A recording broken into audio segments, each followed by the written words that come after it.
Crews have removed the first pieces of wreckage from the American Airlines plane that collided midair with a U.S. Army Black Hawk helicopter near Washington last week. The plane's fuselage and main body were pulled from the Potomac River Monday.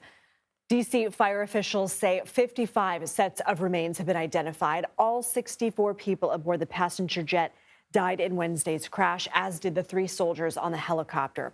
It's the deadliest air accident in the U.S. in more than 2 decades. Joining us now is CBS News senior transportation correspondent Kris Van Cleave. Kris, what are investigators hoping to find in the wreckage recovered Monday?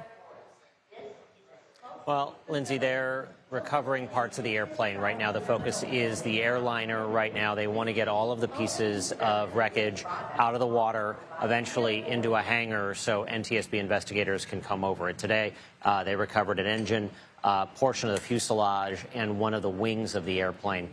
Tomorrow, they're going to focus on getting the cockpit, the front part of the airplane. The plane appears to have broken into roughly 3 pieces when it came down. I don't know. Every time we get more details, it's hard to think about that, knowing that that plane was carrying so many people. You asked Army officials Monday whether there was a specific reason as to why the Black Hawk helicopter involved may have been flying higher than permitted. What did they say?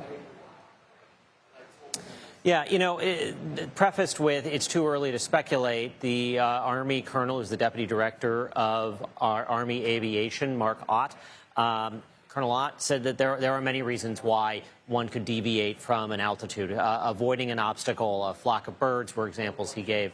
Ultimately, when the causes of this crash come together, it will be plural. There will be a chain of events that led to disaster.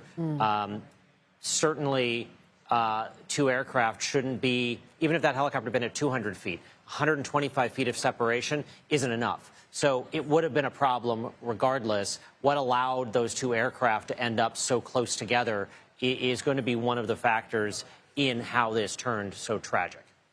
What's next in the process? What are you watching for in the coming days?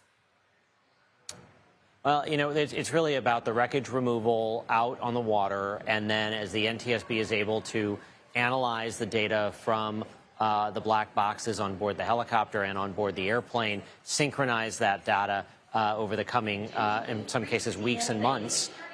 It will give a clearer picture of those moments leading up to the crash. The audio recording, if there is audio recordings from the helicopter, may give us a very good understanding of were they flying with night vision?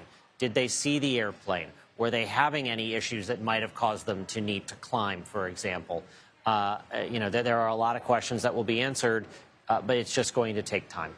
Kris Van Cleave, thank you.